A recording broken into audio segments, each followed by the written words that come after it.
Anime fans அனைவருக்கும் வணக்கம். So இன்றைக்கி நம்ம 10,000 வேர்ல்டு எபிசோட் 168, 169 தான் பார்க்க போகிறோம். ஸோ இந்த எபிசோடில் அந்த 3 எல்டர்ஸ் அடிப்பட்டது இல்லை, வெளியில் வராங்க, அப்படியே தட்டி தட்டி நடந்துக்கிட்டே வராங்க. இந்த 3 பேர் பார்க்குறானுங்க, டேய் என்னடா எல்டர்ஸே வெளியில் வந்துட்டாங்க, அவனை காணோம், என்னாச்சு, இவங்களை பார்த்தா அடிப்பட்ட மாதிரி தெரியுது, இது இப்படி சாத்தியம் இல்லையே, இவங்க எல்லாமே செலஸ்டியல் ரன்லாம் இருக்காங்க, யார் இவங்களை வந்து அடிச்சிருக்க முடியும்னு சொல்லிட்டு பேசிகிட்டு இருக்கானுங்க. அந்த சமயத்தில் இன்னொருத்தர் என்ன பண்ணுறான்னா இவங்களை வந்து கம்யூனிகேட் பண்ணுறான். அவன் என்ன சொல்கிறான், இங்கே பாரு, லின்ஃபங் பற்றின விஷயம் வந்து இதோட முடிஞ்சு போச்சு, இதை பற்றி இதுக்கு மேலே கேட்காத, நல்லதாக முடியாது, பார்த்துக்கோ அப்படின்னு சொல்லிட்டு அவன் போயிட்டான். இவனுங்களுக்கு ஒன்றும் புரியாமல் கதறிட்டு இருக்கானுங்க.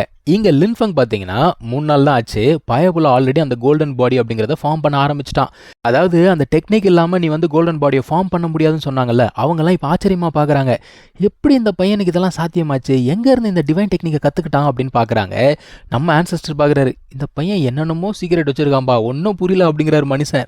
இப்போ இவனோட உடம்புக்குள்ள அந்த ட்ரீ ஆஃப் லைஃப் இருக்கு பாருங்க, அதுவுமே என்ன பண்ணுது, இந்த ஒரு லிக்விட் வந்து அப்சர்வ் பண்ண ஆரம்பிக்குது.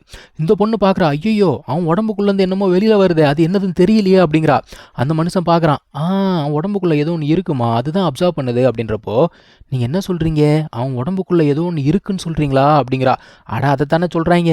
ஆக்சுவலாக அந்த ட்ரீ இருக்கு இல்லையா, அதுவுமே வந்து பார்த்தீங்கன்னா ஒரு கோல்டன் பாடி அப்படிங்கிறத ஃபார்ம் பண்ணிக்கிட்டு இருக்கு, கொஞ்சம் கொஞ்சமாக இவால்வ் ஆகிட்டு இருக்கு. இப்போ அந்த காட் எல்டர் இருக்காங்க இல்லையா, அவங்க என்ன சொல்கிறாங்கன்னா, இது மட்டும் இவால்வ் ஆகிடுச்சு அப்படின்னா இதை நீ வெப்பனாக யூஸ் பண்ண முடியும் அப்படிங்கிறாங்க. எது, இதை வெப்பனாவா, எப்படி யூஸ் பண்ணுறது அப்படின்னு கேட்குறான். கண்டிப்பாக யூஸ் பண்ண முடியும், அது மட்டும் இவால்வ் ஆகி முடியட்டும், உனக்கு ஏகப்பட்ட வழிகள் இருக்கும் தன்னை தானே பாதுகாத்துக்கிறதுக்கு அப்படிங்கிறாங்க. சரி, ஓகே, எல்லாம் நடந்தால் நல்லது தான். இன்னொரு பக்கத்தில் அந்த காட் செலெக்ஷன் பற்றி பேசியிருந்தோம் இல்லையா, அதில் பார்ட்டிசிபேட் பண்ணுறதுக்காக நிறைய பேர் வராங்க. இப்போது ஆல்மோஸ்ட் 15 days ஆகிடுச்சிங்க. இவன் வந்து பார்த்தீங்கன்னா அங்கே இருக்க எனர்ஜியெல்லாம் ஆல்மோஸ்ட் அப்சர்வ் பண்ணிட்டான். அது மட்டும் இல்லாமல் இவனோட ஸ்ட்ரென்த் வந்து வேறு லெவலுக்கு போயிடுச்சு. இப்போ அங்கேருந்து ஏறி மேலே வரான். இவங்க சொல்கிறாங்க, பரவாயில்லடா, 15 நாள்லேயே நீ இங்கே இருக்க 70% ஆஃப் த எனர்ஜியை வந்து ரிஃபைன் பண்ணிட்டியே அப்படிங்கிறாரு. இன்னொரு 3 நாளில் பார்த்தீங்கன்னா அந்த காட் செலெக்ஷன் அப்படிங்கிறது ஸ்டார்ட் ஆக போகுது. இப்போ மனுஷன் என்ன சொல்கிறாரு, நீ மட்டும் அந்த டாப் 3ல வந்த அப்படின்னா காடோட டெக்னிக்ஸ் அப்படிங்கிறத நீ பார்க்க முடியும். அதுக்கப்புறம் இந்த டாப் ஜீனியஸ் இருக்கான்ல, அவனுக்கு டிவைன் வெப்பன் அப்படிங்கிறது கிடைக்குமா. லின்ஃபங் என்ன சொல்கிறான், எனக்கு இந்த டிவைன் வெப்பன் வேண்டாம், அதுக்கு பதிலாக டிவைன் லிக்விட் ஏதாவது கொடுக்குறீங்களா அப்படின்னு கேட்குறான். எதுக்குடா அப்படின்னா அந்த காட் எல்டர் இருக்காங்களே, அவங்களோட சோல் பவரை இன்க்ரீஸ் பண்ணுறதுக்கு. ஸோ இந்த டெம்பிளோட என்ன சொல்கிறாருன்னா, நீ முதல்ல ஜெயிச்சு காட்டு, அதுக்கப்புறமா நம்ம பேசலாம் அப்படிங்கிறாரு. அது மட்டும் இல்லாமல் நார்த்லேருந்து ஒரு ஜீனியஸ் ஒருத்தி வரலாம், அவள் வந்து கண்டிப்பாக உன்னை விட எந்த வகையிலும் கீழே இருக்க மாட்டா, ஸோ ஜாக்கிரதையாரு அப்படிங்கிறாரு. எல்லாம் பார்த்துக்கலாம், வாங்க போகலான்னு சொல்லிட்டு அங்கேருந்து கிளம்பி போகிறாங்க. இப்போ நம்ம ஆட்கள் எல்லாம் நிற்கிறாங்க, ஷியன்யூ, சின்னி, அதுக்கப்புறமா அவனோட மாஸ்டர் எல்லாருமே அங்கே தான் இருக்காங்க. அவன் என்ன சொல்கிறான், இந்த மாதிரி நார்த்லேருந்து ஒரு ஜீனியஸ் வந்திருக்காலாம், பயங்கர ஸ்ட்ராங்காக இருக்காலாமே, உன்னால் வந்து சமாளிக்க முடியுமா அப்படின்னு கேட்கும்போது நம்ம ஹீரோ என்ன சொல்கிறான், போட்டின்னு வந்துருச்சுன்னா இறங்கி சரிக்கு சமமாக சண்டை போட வேண்டியது தான், இதில் ஜெயிக்கிறது தோக்கிறத பற்றிலாம் யோசிக்கக்கூடாது அப்படிங்கிறான். இப்போ லின்ஃபங் என்ன பண்ணுறான், அவனோட சிஸ்டரை கூப்பிட்டுக்கிட்டு அந்த காட் செலெக்ஷனுக்கு வரான். உள்ளுக்குள்ளே வரும்பொழுதே இந்த 3 பக்கிங் அங்கே தான் நின்றுட்டு இருக்கு. அவனுக்கு என்ன சொல்கிறானுங்க, இந்த வந்துட்டான் அந்த பையன், என்னடா அவனுக்கு அடி கூட படலை, இந்த பையன் என்னடா பண்ணுறான் அப்படிங்கிற மாதிரி யோசிக்கிறானுங்க. இப்போ இவனுங்களுக்கு என்னென்னா, இந்த காட் செலெக்ஷனில் அந்த காடோடைய மானுமெண்ட் இருக்குல்ல, அது என்ன பண்ணும், ஒவ்வொருத்தரையாக வந்து ரீட் பண்ணும், அவங்க எங்கேருந்து வந்திருக்காங்க, அவங்க எந்த கிளானை சேர்ந்தவங்க, மனுஷ குலத்துக்கு எதிரானவங்களா, இதெல்லாம் அது செக் பண்ணும். ஸோ இவனுக்கு என்ன சொல்கிறான்னா, கண்டிப்பாக அந்த பொண்ணு போய் நின்ன உடனே காடோட மானுமெண்ட் வந்து சொல்லிடும், இவன் ஒரு அண்டர் வேர்ல்ட் கிளான்னு.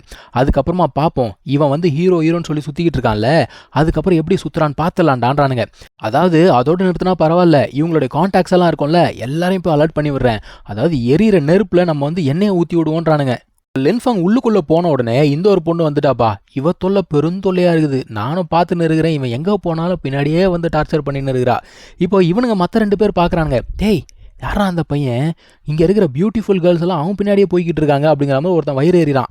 அதுக்கு பக்கத்தில் இருக்கவன் என்ன சொல்கிறானா, அவன் உனக்கு தெரியாதா, அவன் பேர் தானே லின்ஃபங்கு, கொஞ்ச நாளுக்கு முன்னாடி டீமன் கிளான் அட்டாக் பண்ணாங்கல்ல, தனி மனுஷனாக நின்று இந்த ஃபார்மேஷன் எல்லாம் கண்ட்ரோல் பண்ணி பெரிய பெரிய ஆட்களுக்குள்ளலாம் சண்டை போட்டிருக்காண்டா, நான் அங்கே தான் இருந்தேன் தெரியுமா அப்படிங்கிறான். ஆஹா, அவ்வளோ பெரிய ஆளாவன் அப்படின்னு பேசிக்கிட்டு இருக்காங்க.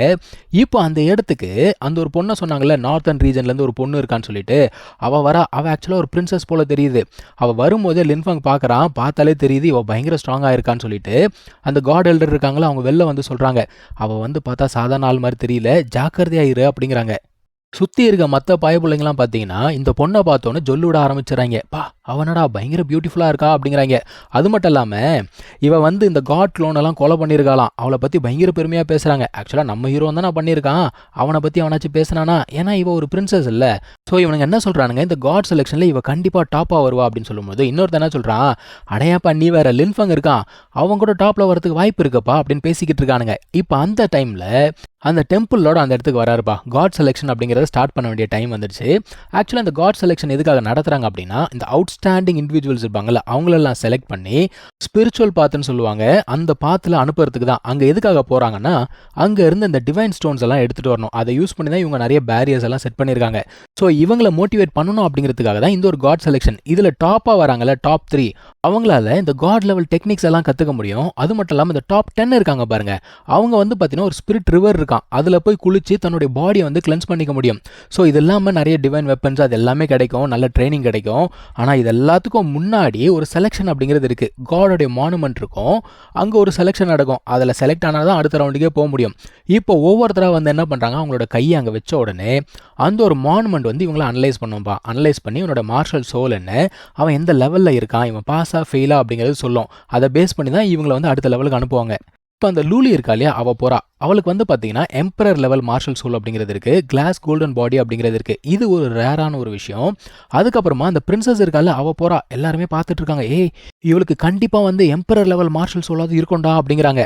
இவ போய் கையை வச்ச உடனே ஒரு பிளாக் டர்ட்டில் அப்படிங்கிறது வெளியில் வருது. இது வந்து பார்த்தீங்கன்னா செயின்ட் லெவல் மார்ஷல் சோல். ஸோ செயின்ட் லெவல் அப்படிங்கிறது பயங்கர ஸ்ட்ராங் தான். அது மட்டும் இல்லாமல் இவளோட உடம்புக்குள்ளே அந்த காடோட லாஸ் அப்படிங்கிறது இருக்குது. அது எல்லாருக்குமே நல்லாவே தெரியுது. எல்லாருக்கும் இந்த சென்ஸ், இந்த டெம்பிள் லார்ட்லாம் இருக்காங்களா, அவங்களால ஃபீல் பண்ண முடியுது. இப்போ அந்த மானுமெண்ட் என்ன பண்ணுதுன்னா, இவளை டெஸ்ட் பண்ணி பார்க்குது. இப்போ அந்த அங்கிள் இருக்கார்ல, அவர் வந்து சொல்கிறாரு, இவ உடம்புல வந்து காடோட லா இருக்குது அப்படின்னு சொல்லும்பொழுது டெம்பிளோட என்ன சொல்கிறாரு, இல்லை வெயிட் பண்ணு, மானுமெண்ட் வந்து என்ன டெசிஷன் எடுக்குது பார்ப்போம், அதுக்கப்புறமா நம்ம முடிவு பண்ணலாம் அப்படிங்கிறாரு.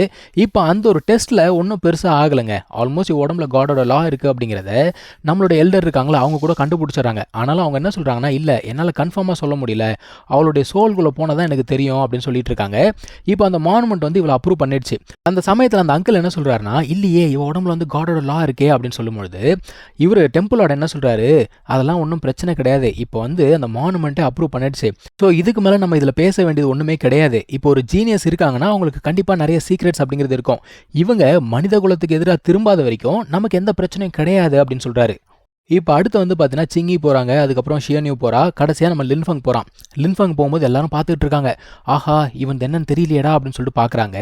இவன் போய் கையை வச்ச உடனே இவனோட சோல்குள்ளே அந்த பவர் போகிறது இவனால் ஃபீல் பண்ண முடியுது. அதான் டெம்பிள் லார்ட் சொல்கிறாரு, அந்த மானுமெண்ட் வந்து பார்த்தீங்கன்னா இவங்களோட சோல் எல்லாத்தையும் ஆராய்ச்சி பண்ணி பார்க்குமா. அதாவது இந்த டீமன்ஸ்லேருந்து ஸ்பை யாராவது வந்திருக்காங்களா, இது எல்லாத்தையும் செக் பண்ணி பார்க்குமா. இப்போ இவனோட இந்த மார்ஷல் சோல் இருக்கு இல்லையா, அந்த ஃபீனிக்ஸ் மார்ஷல் சோல், அதுதான் வந்து வெளியில் வருது. இது வந்து பார்த்தீங்கன்னா சூப்பர் செயின்ட் லெவலில் இருக்கான் இப்போதைக்கு. இதை கேட்டவுடனே எல்லாரும் அது போயிட்டாங்க. இவனோட இன்னொரு மார்ஷல் சோல் அப்படிங்கிறது வெளியில வரல. ஆனா இங்க இருக்க நிறைய பேருக்கு தெரியும் இவங்கிட்ட டியூவல் மார்ஷல் சோல் இருக்குன்னு. இப்போ அந்த அங்கிள் பாக்குறாரு, அடடா இவனோட 2 மார்ஷல் சோலுமே வந்து செயின்ட் லெவல் ரீச் ஆயிடுச்சு போல தெரியுதே, அதனால தான் இவன் அந்த சோல் ஸ்ட்ரென்த் நீங்க போல அப்படிங்கிறாரு. ஏன்னா அந்த 3 பூல்ல இவன் வந்து கோல்டன் பாடி தான் வேணும்னு அடம் பிடிச்சு நின்னா இல்லையா, அவன் அந்த சோல் ஸ்ட்ரென்த் நீங்க போனா கூட இந்த அளவுக்கு வந்து அது மார்ஷல் சோலை இன்க்ரீஸ் பண்ணி விடாதான். அதனால தான்டா இவன் கோல்டன் பாடிக்கு போயிருக்கான் அப்படிங்கிற மாதிரி டெம்பிளோட சொல்லிக்கிட்டு இருக்காரு. ஸோ இங்கே தான் இந்த ஒரு எபிசோட் முடியுது. சம்பவம் முடியலங்க, இன்னும் சம்பவம் நிறைய இருக்கு, வெயிட் பண்ணி பாருங்க. தேங்க்யூ ஸோ மச் ஃபார் வாட்சிங், டேக் கேர், பை.